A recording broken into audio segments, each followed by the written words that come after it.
기도로 나아가는 금요일입니다. 우리는 사실 매일 새벽을 깨우고 매일 밤에 예배를 드리지만 특히 금요일만큼은 금요 기도회를 통하여 주께 부르짖는 축복이 있어야 될 줄로 믿습니다. 너는 내게 부르짖으라. 내가 내게 응답하겠고 내가 알지 못하는 크고 은밀한 일을 내게 보이리라고 주님은 약속하셨습니다. 오늘도 그 약속을 믿고 아침부터 하루 종일 더 깊은 기도 속으로 들어가시고 또 그 교회에 예배가 있다면 또 우리도 예배가 있는데요. 기도하는 축복의 시간 되시기를 주 예수 그리스도 이름으로 축원드립니다. 자, 사도행전 18장 12절부터 17절을 이어가고 있습니다. 고린도 지역에서의 사역은 꽤 길었습니다. 고린도 지역에서는 지금 하나님께서 내 백성이 많으니 담대히 말하라고 말씀하셨습니다. 그래서 많은 사역이 진행되고 있는데요. 유대인들이 그렇게 예수님을 막 믿는 일이 벌어지고 있으니까 가만히 두었겠습니까? 이제 막 부글부글 끓었죠. 이제 그러다가 오늘 드디어 이제 총독이 바뀜으로 말미암아 이 바울과 및 고린도에 있는 교회를 좀 박해하려고 하는 모습들이 나옵니다. 그 부분이 어떤 건지를 한번 보고 또 이때 하나님은 어떻게 하셨는지를 우리 12절부터 17절까지 보도록 하겠습니다. 자, 제가 12절 읽겠습니다. 갈리오가 아가야 총독되었을 때에 유대인이 일제 일어나 바울을 대적하여 법정으로 데리고 가서 중앙 그리스에 있는 신전 거기 보면 델피의 비문이 있습니다. 거기에 보면 갈리오라는 인물이 나와요. 이 인물이 확실히 AD 한 51년부터 52년 정도에 펠로폰네소스 반도의 일부 지역을 가리키는 이 아가야의 총독이었다라는 것이 기록이 남아 있어요. 그래서 이 바울이 이때까지 사역을 하고 있었다라고 우리는 짐작할 수 있는 자료가 된다고 보시면 됩니다. 그래서 이제 바울의 그 체류 시기지 않습니까? 그것을 딱 알 수 있는데요. 자, 아마 이렇게 전에 있었던 총독, 이 아가야의 총독으로 갈리오가 오기 전에 있었던 총독과 이 바울 팀이, 그러니까 고린도 교회에 있었던 멤버들과 좋은 관계가 있었던 것 같아요. 그러다 보니까 이 유대인들이 다시 말하면 그 바울 팀과 그리고 고린도 교회를 함부로 할 수가 없었던 것 같아요. 그러니까 총독이 바뀌니까 이제 기회다 싶어서 이제 뭐냐면 소송을 제기하는 겁니다. 고소를 하게 되는 거죠. 13절입니다. 말하되 이 사람이 율법을 어기면서 하나님을 경외하라고 사람들을 권한다 하거늘. 자, 고소 내용이 지금요. 뭐 보통 같으면 가이사 황제를 무시합니다. 뭐 다른 어떤 다른 왕이 있답니다. 이런 식의 게 아니고요. 좀 멍청했는지 또 아니면 사실대로 얘기를 했는지 뭐냐면 유대교의 종교법에 관한 것을 이야기한 겁니다. 뭐라고요? 율법을 어기면서까지 하나님을 경외하라고 사람들을 권한다. 뭐 정확하게 본 거죠. 왜? 율법을 지킬 필요가 없다라고 얘기하니까 그들 눈에는 어기는 것으로 보이는 겁니다. 사실은 율법을 어기는 게 아니라 지킬 수가 없으니까 믿음으로 율법의 요구가 이루어지는 건데 그들의 눈에는 율법을 지킬 필요가 없는, 다시 말하면 율법을 어기면서 하나님을 경외하고 믿는다고 하는 말도 안 되는 소리를 하고 있으니까 저들을 지금 버려야 된다고 얘기하고 있는 겁니다. 자, 바울이 입을 열고자 할 때에 갈리오가 유대인들에게 이르되 너희 유대인들아 만일 이것이 무슨 부정한 일이나 불량한 행동이었으면 내가 너희 말을 들어주는 것이 옳거니와 만일 문제가 언어와 명칭과 너희 법에 관한 것이면 너희가 스스로 처리하라. 나는 이러한 일에 재판장 되기를 원하지 아니하노라 하고. 자, 이제 항상 먼저 소송을 제기하는 사람이 이야기를 하면 변론을 이제 소송을 받은 사람, 즉 지금 바울이 해야 되겠죠. 바울이 하려고 하는데요. 누가 막습니까? 지금 갈리오 총독이 막고 있어요. 뭐라고 얘기합니까? 유대인들에게 바울을 말 못하게 하고 유대인들에게 얘기합니다. 뭐라고 얘기합니까? 유대교의 종교법이라면 나는 너희들에게 재판장 되고 싶지 않다라고 얘기하는 겁니다.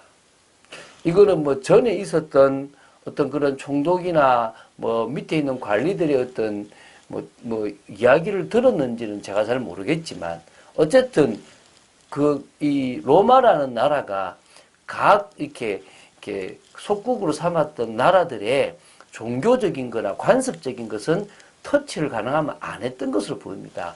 그 전례를 따랐던 건지 그건 모르겠지만 어쨌든 그런 부분은 안 하겠다는 겁니다. 그럼 어떤 걸 하겠다는 겁니까? 올라오지 않습니까? 부정한 일이나 불량한 행동, 잘못된 거, 로마법에 어긋나는 일들은 무조건 내가 재판장으로서 처리할 수 있지만 너희들의 법이라면 너희들의 법대로 해라. 너희들의 종교법이면 종교에 맞춰서 해라. 라는 것으로 딱 이렇게 끊어버린 겁니다. 그래서 스스로 처리해라. 재판장 되기를 원하지 않는다라는 것으로 딱 기각을 시켜버리는 겁니다. 그러니까 오히려 바울과 교회는요, 힘을 얻었죠. 아, 이거는 이제 로마가 허용하는 거구나. 우리는 마음껏 복음을 전해도 되겠구나의 어떤 관례, 어떤 뭡니까? 판결을 하나 받아내는 게 되는 겁니다. 그들을 법정에서 쫓아내니, 자, 이 지금 구절. 아마 유대인들은 총독 갈리오가 기각 선고를 딱 하고 났을 때, 막 이걸 듣고도 뭡니까? 물러나려고 하지 않았던 것으로 보입니다. 막 총독을 설득시켜 보려고 막 법정에서 계속 같은 이야기를 반복했다라고 보는 게 아니겠습니까? 그러니까 뭐죠? 쫓아낸 거예요. 뭐라고요? 귀찮다! 바울의, 그 갈리오의 이 한번 결정과 생각은 변함이 없었습니다. 그렇기 때문에 부하들을 시켜서 나가게 해라. 안 되겠다. 쫓아내! 라고 이렇게 명령을 내린 것으로 보입니다. 원래 이 기록에 보면요, 갈리오라는 총독은 온유하기로, 좀 부드럽기로, 좀 이렇게 편안하기로 소문이 났던 자라고 합니다. 그런데 이 유대인들에게 이런 행동을 하는 것은 아마 자신들도 예측지 못했다라고 이렇게 학자들은 기록을 하고 있습니다.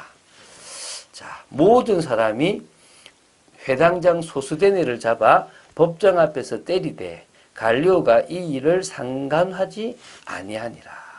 유대인들은 화가 난 겁니다. 그런데 중요한 것은 유대인들이 화가 나는데 회당장 소스데네를 때려요. 이 이유가 뭐냐? 소스데네가 뭐 법적으로 이런 절차를 잘못했다라고 보기보다는요, 고린도전서 1장 1절에 보면 그 답을 찾을 수 있습니다. 바울이 고린도에 있는 교회에 편지할 때 나 바울과 소스데네는 이래 나와요. 그러면 지금 이 회당장 소스데네가 예수님을 믿었을 뿐만 아니라 바울을 따라서 다른데 전도 여행을 가서 고린도에 있는 교회에다가 편지를 했다는 것 아닙니까? 그때 같이 있었다는 것 아닙니까? 그러면은 이렇게 유추해 볼 수 있겠죠. 자, 지금 우리가 여러분들이 지금 회당장 소스데네를 보고 있지만 앞에서 뭘 봤냐면 8절에 회당장 그리스보라는 사람을 봤어요.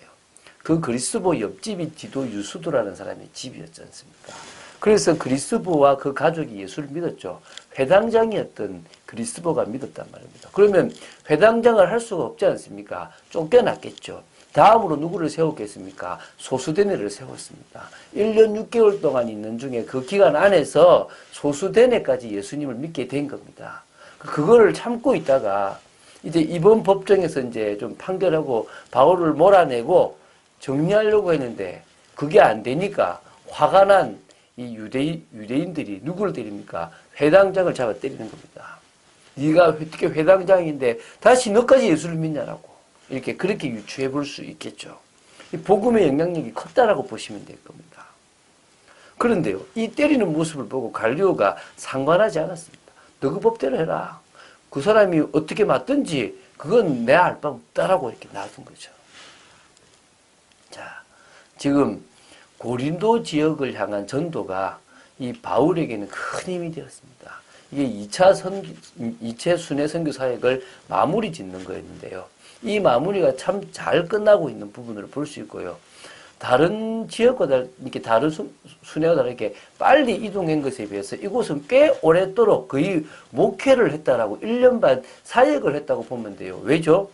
안디옥 교회도 1년간 무리를 가르친 것 아닙니까? 1년 넘게 이 지역에서 교회를 세워 나갔으니까 얼마나 큰 영향력을 줬겠습니까? 그래도 나중에 고린도전서, 후서 또 그 사이에 편지 하나가 더 끼어 있다고 말하는 사람들이 그러거든요. 거기에 보면 이렇게 고린도의 많은 문제들에 대해서 막 쓰고 있습니다. 어쨌든 연약한 교회고 연약한 지역이기 때문에 하나님은 바울을 통해서 제자들이 세워질 때까지 사역했다고 볼 수도 있을 것 같습니다. 어쨌든요, 세워진 제자들이 하나님 자녀다운 삶을 살아가는 것보다 더 중요한 건 없습니다. 하나님 자녀로서 진짜 복음의 비밀을 아는, 말씀에 순종하는 하나님의 뜻을 이루는 사람이 된다면 그것보다 귀한 게 없습니다. 사도행전 1장 8절의 성취를 걸어가는 걸음, 마태복음 28장 18절에서 20절의 걸음을 걸어가는 걸음이 우리의 걸음이 되면 됩니다. 그리고 뭡니까? 복음으로 이 세상을 변화시킬 수 있을 만큼의 능력의 사람으로 서야 될 줄로 믿습니다. 우리는 소망이 있습니다. 끝까지 그 소망을 가지고 하나님의 능력을 우리가 있는 현장에서 누려야 될 줄 믿습니다. 다니엘이 바벨론으로 또 메대와 바사라는 곳에서 이 하나님의 능력을 증거하며 하나님의 언약을 성취했던 것처럼 지금 이 시대에 우리가 있는 곳에서 그 일을 성취해 나가는 오늘 걸음돼야 될 줄 믿습니다. 하나님은 모든 것을 동원해서 여러분을 지키시고 보호하시고 역사하시고 계십니다. 믿으십니까? 흔들리지 마시기 바랍니다. 끝까지 하나님의 뜻을 이루시기 바랍니다. 기도하는 중에, 인도받는 중에 하나님의 뜻을 이루고 하나님의 나라를 이루는 여러분 되시기를 주 예수 그리스도 이름으로 축원드립니다. 주는 그리스도시요 살아계신 하나님의 아들이심을 고백합니다. 저희들은 저희들의 문제에 묶여 있음을 봅니다. 그러나 하나님의 나라와 하나님의 뜻을 이룰 때 주님께서 친히 다른 문제들을 해결하시고 하나님이 하시는 부분들을 보게 하실 줄로 믿습니다. 흔들리지 않기를 간절히 소원합니다. 하나님의 뜻을 이루기를 간절히 소원합니다. 저희들이 걸음걸음 하나님의 나라를 이루고 영혼을 살리고 정말 예비된 제자를 세워나가는 축복의 삶이길 간절히 소원합니다.